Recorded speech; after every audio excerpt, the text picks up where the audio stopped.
여러분, 피해자 코스프레라고 하는 말 들어보셨습니까?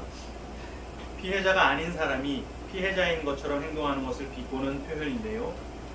잘못을 저질러 놓고 되려 큰 울음을 터뜨리는 아이들이나 부정과 비리가 드러났을 때 오히려 모함을 당했다는 식으로 대처를 하거나 자신의 가난함을 과도히 드러내면서 청렴함을 부각시키려고 하는 정치인들, 또는 연예인들이 대마초, 마약 이런 거를 하다가 들키고서 떨어지는 인기와 힘든 개인사를 견디지 못해 실수했다 라는 식으로 대처할 때, 야, 저 아무개 피해자 코스프레 한다 라는 말들을 하곤 합니다. 다른 표현으로는 약자 코스프레라고 하기도 하지요. 그런데 피해자 코스프레를 하는 사람이 실제로는 가해자인 경우가 적지 않다고 합니다. 자신의 가해로 인해 자신에게 돌아오게 될 처벌을 조금이라도 경감시키고 나쁜 사람으로 낙인 찍히는 것을 피하기 위해 오히려 더 피해자인 척 하는 것인데, 이건 본능적인 방어 기제가 발동되는 것이라서 모든 사람들이 어느 정도의 피해자 코스프레는 다들 한다고 하더군요. 피해자는 보호를 받아야 한다는 사람들의 그 보편적인 생각을 악용하는 것인데, 대부분의 사람들은 생활 속에서 무의식 중에 이런 피해자 코스프레를 조금씩은 다 한다고 합니다. 아픈 척, 피곤한 척, 가난한 척, 우울한 척, 이런 여러 가지 척들을 해가면서 주변의 동정심을 유발하고 작은 편이라도 제공을 받는 것이죠. 어떻습니까, 여러분? 여러분들도 이런 피해자 코스프레 가끔씩은 하고 계신가요?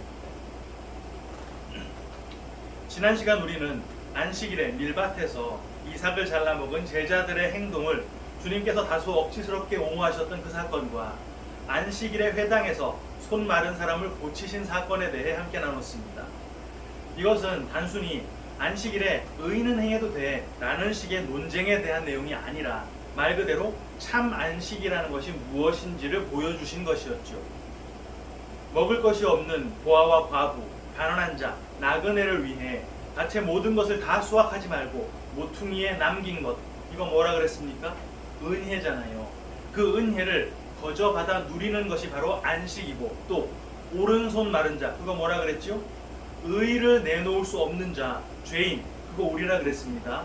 그런 죄인들이 하나님께서 불어넣어 주신 그 생기, 성령으로 그 오른손을 쭉 펴게 되는 것, 의로운 자로 여김받게 되는 것, 그게 바로 안식이다 라는 것을 알려주시기 위해 주님께서 굳이 그 안식일에 그 논쟁과 그 치료를 하신 것이다 라는 것까지 우리가 확인을 했지요. 오늘 우리는 14절부터 21절까지를 본문으로 읽었습니다. 지난주 안식일 논쟁에 바로 붙어있는 내용인데요. 바리새인들의 예수님에 대한 적대감이 본격화되는 것으로 내용이 시작됩니다. 14절 제가 한번 다시 읽어드릴게요. 바리새인들이 나가서 어떻게 하여 예수를 죽일까 의논하거늘. 바리새인들의 이러한 행보는 그들의 입장에서 보자면 정당합니다. 지금 선지자인지 혹은 이단인지 도무지 그 정체를 알 수 없는 한 인물이 갑자기 나타나 수많은 능력과 파격적인 가르침을 통해서 세간에 큰 인기몰이를 하고 있는데, 심지어 이 인물을 오실 메시아다라고 확신하는 군중들도 적지 않은 상황이었잖아요. 그래서 바리새인들도 입장 표명을 일단 뒤로 좀 미루고 이 예수라고 하는 자가 도대체 어떻게 행동을 하는가 하는 것을 관찰하던 중이었습니다. 행하는 능력 하나하나가 여지껏 못 보던 엄청난 것들이다 보니까 덮어놓고 적대시하다가 자칫 이 예수가 진짜 하나님께서 보내신 선지자가 맞다면 그건 무척 곤란한 상황이 되는 것이거든요. 그런데 이 예수가요, 지금 안식일을 범하는 엄청난 짓을 저질러 버렸습니다. 출애굽기 31장 14절 15절. 너희는 안식일을 지킬지니 이는 너희에게 거룩한 날이 됨이니라. 그 날을 더럽히는 자는 모두 죽일지며 그 날에 일하는 자는 모두 그 백성 중에서 그 생명이 끊어지리라. 엿새 동안은 일할 것이나 일곱째 날은 큰 안식일이니 여호와께 거룩한 것이라. 안식일에 일하는 자는 누구든지 반드시 죽일지니라. 이제 더 이상 이 예수의 정체를 궁금해할 필요가 없어져 버린 것이란 말입니다. 예수가 정말로 하나님께서 보내신 자가 맞다면 하나님께서 이렇게까지 강력하게 말씀해 놓으신 그 안식일의 계명을 어길 리가 없지 않습니까? 안식일을 이제 범했으니까 율법에 따라 이제 죽여야 하는 게 맞다는 것이죠. 바리새인들이 예수를 어떻게 죽일까 의논한 것은 사고사로 위장을 하거나 자객을 고용해서 몰래 암살을 하려고 했던 게 아닌 거예요. 그냥 율법을 어긴 자를 율법에 따라 사형시키려고 하는 것입니다. 하지만 그 순간 주님께서는 거기를 떠나셔서 주님을 따르는 수많은 사람들의 병을 다 고쳐버리셨죠. 기록상 이 수많은 병자들을 치유하신 날은 안식일로 봐야 합니다. 실제로 그동안 그 안식일에 일어났던 일이 맞는지, 아니면 그 후로 며칠간 일어난 일을 마태가 집약해서 기록한 것인지 우리가 규명을 할 수는 없지만, 적어도 마태는 이 내용을 손 마른 사람을 고치셨던 그 안식일 당일에 일어났던 것인 것처럼 날짜 변경에 대한 언급 없이 연결해서 기록을 하고 있거든요. 그리고 많은 사람들이 따랐는데 그 중에 병자들을 고쳐주셨다라고 기록을 하지 않고, 많은 사람들이 따랐는데 그들의 병을 다 고쳐주셨다라고 기록을 하고 있습니다. 마치 그 따르던 사람 모두가 다 병든 사람이었던 것처럼 말이죠. 지난주에 손 마른 사람의 치유에서 확인했던 바와 같이 주님께서 병을 고치시는 것은 그 자체가 안식의 선포였고, 그 선포를 가능하게 했던 것은 은혜였다라는 거 우리가 이미 확인을 했지요. 그럼 지금 이 상황을 정리하자면 이게 어떤 상황이겠습니까? 율법을 기치 삼아서 율법으로 주님을 죽이려고 하는 자들과 수많은 사람들의 병을 안식일에 다 고쳐버리시는 주님이 대치하고 있는 상태, 한마디로 율법과 은혜가 정면으로 맞부딪히고 있는 상황이란 말이에요. 그런데 주님께서 그 고침을 받은 사람들에게 예수님 자신을 나타내지 말라고, 쉽게 말해서 야 소문내고 다니지 마, 이렇게 경고를 하셨어요. 그리고 마태는 그 이유를 이사야서의 예언을 이루려 합니다 라고 덧붙였는데, 그 예언의 내용을 간략하게 정리하면 이렇습니다. 내가는 하나님이에요. 내가 사랑하는 내 종, 이 종은 예수님입니다. 내 종은 성령으로 심판을 이방에 알게 할 것이다. 그리고 내 종은 다투지도 않고 드러내지도 않아서 아무도 그 소리를 듣지 못할 것이다. 그리고 내 종은 심판에서 승리할 때까지 상한 갈대도 안 꺾고 꺼져가는 심지도 안 끌 것이고 이방은 그의 이름을 바라게 될 것이다. 마태는 지금 이 고침받은 사람들, 그거 뭐요? 안식을 누리게 된 사람들, 그들이 야 예수님이 나 고쳐줬어 이렇게 소문을 내지 말아야 하는 이유가 바로 이거였다라고 말을 하고 있는 것이죠. 이게 무슨 뜻인지 이해가 되십니까? 오늘 본문은 깊은 해석 없이 감성적으로 자주 설교되곤 하는 본문입니다.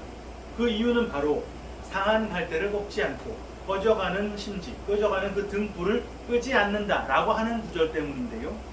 약하고 상처 입은 자들을 외면하거나 멸시하지 않으시고 따뜻한 마음으로 끝까지 기다려주시는 주님을 사랑으로 표현한 것이다. 주님의 그 뜨거운 사랑, 절절한 사랑을 기록한 것이다 라고 여겨지기 때문입니다.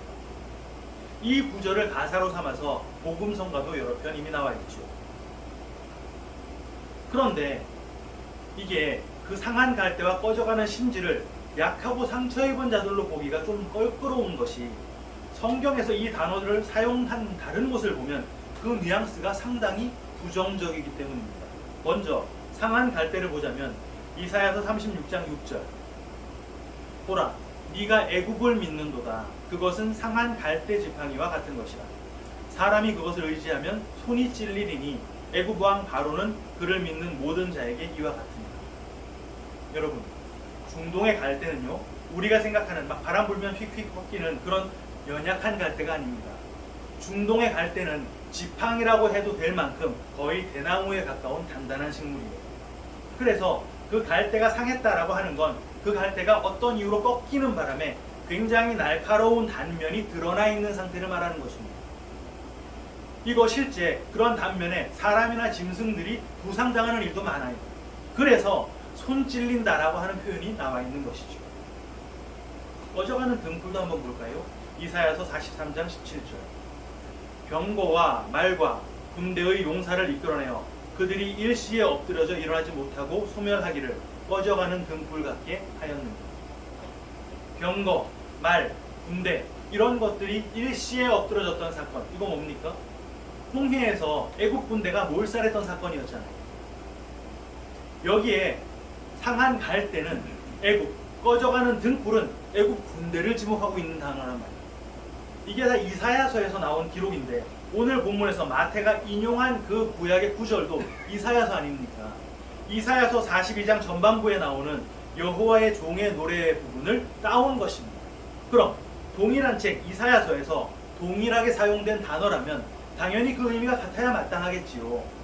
실제 이 상한 갈대, 꺼져가는 등불이라고 하는 표현은 성경 다른 곳에는 나오지도 않습니다. 이걸 염두에 두고서 본문에 기록된 여호와의 종의 노래를 다시 한번 보겠습니다. 예수님께서 심판을 이방에 알게 할 것이다 라고 했는데 이 알게 한다 라는 말은 선포한다 라는 단어예요. 선포라는 건 당연히 큰 소리를 내고 사람들한테 외쳐야 되는 것이죠.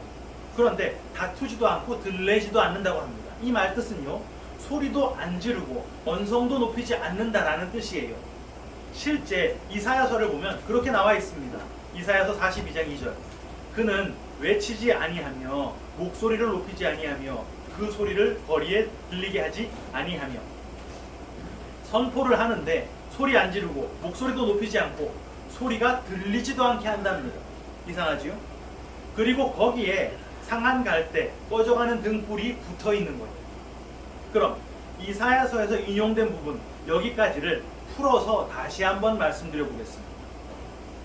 내 종 예수가 성령으로 이방에 심판을 선포할 거야. 그런데 소리 안 지르고 언성도 안 높여서 못 듣게 선포할 거야.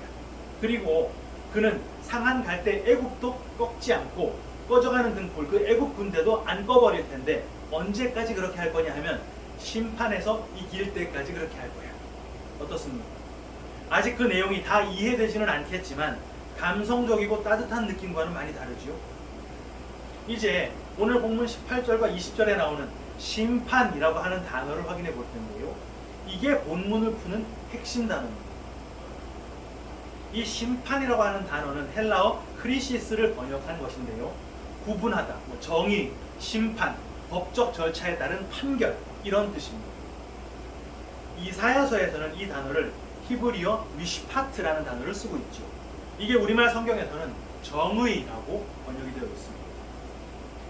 헬라어 크리시스나 히브리어 미시파트는 다 법정 용어예요. 법정에서 사용이 되는 용어입니다. 재판관이 법에 따라 내린 판결을 의미하는 단어예요. 법정에서 소송을 하고 재판을 하고 심판하고 판결을 내려서 결정된 그 미시파트, 그 정의라고 하는 것은 우리가 생각하는 의로움이라는 것이랑은 많이 다릅니다. 의로움이라고 하는 뜻의 히브리어는 세다카라는 단어인데 이건 공의로 번역이 되곤 해요. 그러니까 쉽게 말해서 이사야가 말하고 있는 그 미시파트라고 하는 정의는 실제 그 당사자가 의로운 사람이건 아니건 간에 법정에서 판결을 해줘서 얻게 되는 무죄 판결이라는 말입니다. 그런데 여러분 한번 생각해 보세요. 고대 사회에서 법정 판결이 요즘처럼 초동수사, 과학수사, CCTV 확보 이런 걸 동원해서 확보된 증거로 판결을 냅니까? 아닙니다. 그냥 그 법정의 재판장, 누구요? 왕. 그 왕이 판결을 내리는 대로 재판 결과가 확정되는 방식입니다.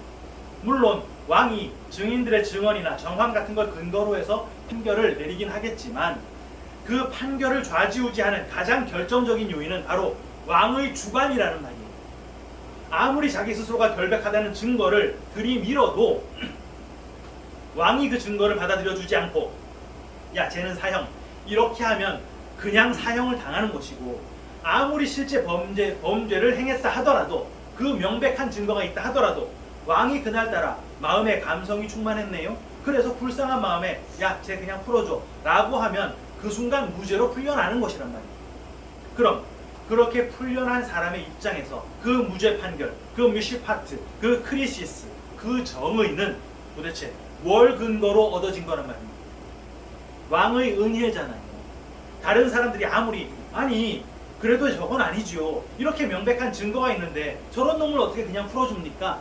이렇게 수근된다고 해도 이렇게 컴플레인을 한다고 해도 이미 왕이 선언한 그 무죄 판결은 안 뒤집힌단 말입니다.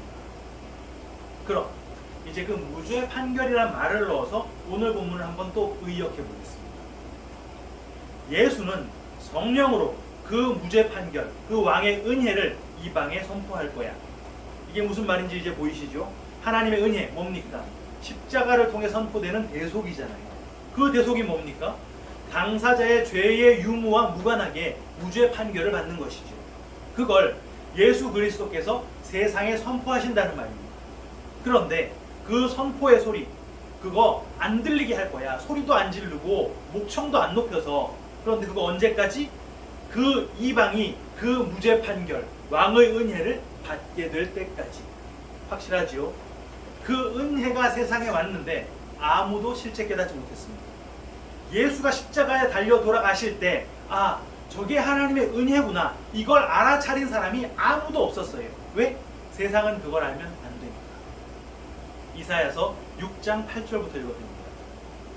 내가 또 주의 목소리를 들으니 주께서 이르시되 내가 누구를 보내며 누가 우리를 위하여 갈고 하시니 그때에 내가 이르되 내가 여기 있나이다 나를 보내소서 하였더니 여호와께서 이르시되 가서 이 백성에게 이르기를 너희가 듣기는 들어도 깨닫지 못할 것이요 보기는 보아도 알지 못하리라 하여 이 백성의 마음을 둔하게 하며 그들의 귀가 막히고 그들의 눈이 감기게 하라. 염려하건대 그들이 눈으로 보고 귀로 듣고 마음으로 깨닫고 다시 돌아와 고침을 받을까 하노라 하시기로. 택하심이 없는 자들이 그거 듣고 돌아와서 돌이키면 안 되니까 전하긴 전하는데 전할 때 그 듣는 사람들의 귀를 막고 그 듣는 사람들의 눈을 가려서 전해라, 이 말을 하고 계시단 말이에요. 상한 갈대, 날카로운 단면으로 찌르는 그 애굽이랑 꺼져가는 등불, 막 연기나는 심지인 애굽 군대를 그때까지는 내가 그냥 둘 거야. 이제 왜 그 상한 갈대 애굽과 그 꺼져가는 등불, 애굽 군대를 제거하지 않는가 하는 것도 보이시죠?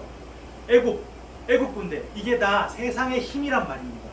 그 세상의 힘에 의로운 제물이 맞아 죽는 거, 그게 십자가거든요. 그런데 여러분, 문제는요, 그 십자가가 설 때 모든 인류 가운데 단 한 명도 주님 편에 서지 않았다는 것입니다.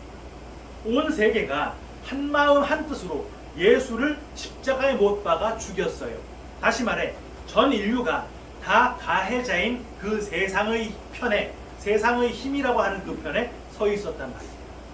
바리새인들은 말할 필요도 없고 본디오 빌라도, 로마 군인들, 아니 그래도 제자들은 주님 편이었잖아.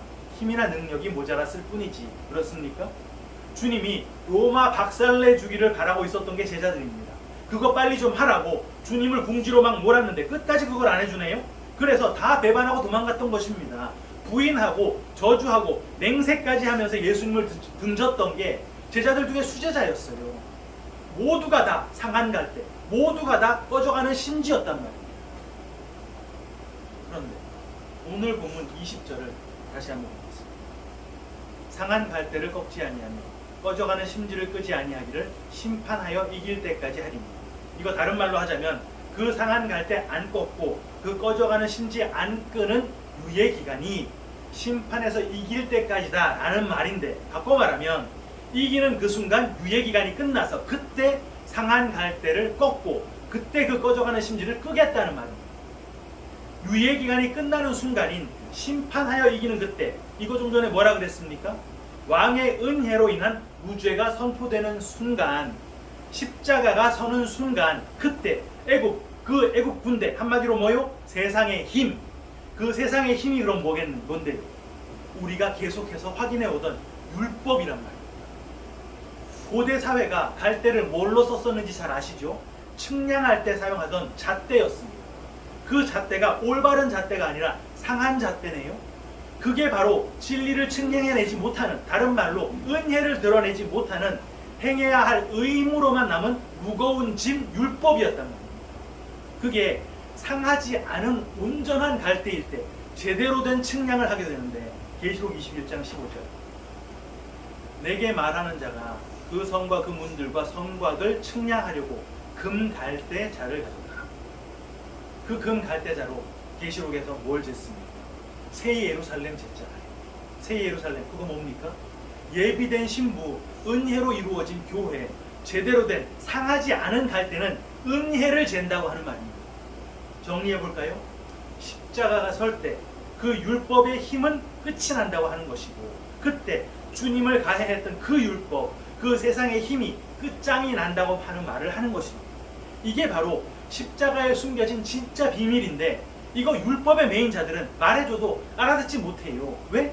귀가 가려지고 눈이 가려졌으니까. 그래서 주님이 지금 그 병고침을 받은 모든 사람들에게, 이거 다른 말로 누구라 그랬습니까? 안식을 얻은 자들에게 어디 가서 소문내지 말라고 한 것입니다.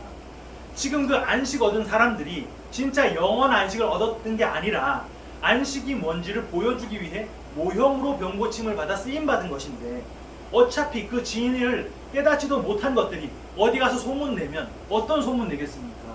야, 나 병 고침 받았어. 저 예수라는 사람 정말 능력 엄청나던데? 뭐 이런 소문입니다. 실제 소문 내지 말라고 했는데 동네방네 소문은 다 났어요. 성경 여기저기에 그 소문 났다는 얘기가 다 나옵니다.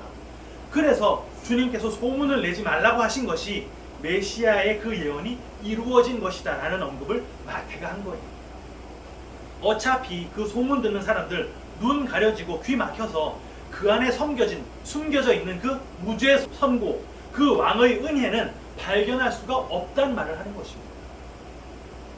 사랑하는 키퍼스 성도, 우리가 다 상한 갈 때 다 꺼져가는 등불입니다.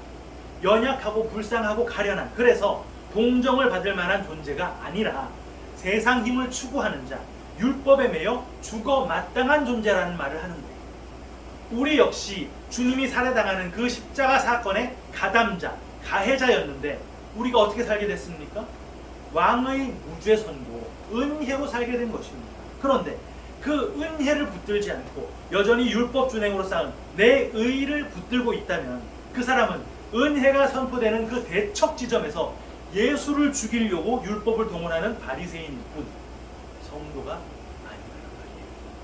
성도는 그 자리에서 그 피해자 코스프레를 중단하고 내가 예수 죽인 가해자임을 고백하는 것입니다.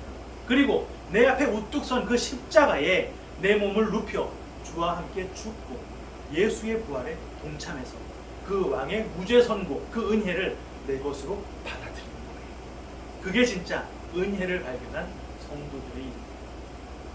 이 성도에 가는 길 끝까지 걸어가는 우리 모두가 다 되시길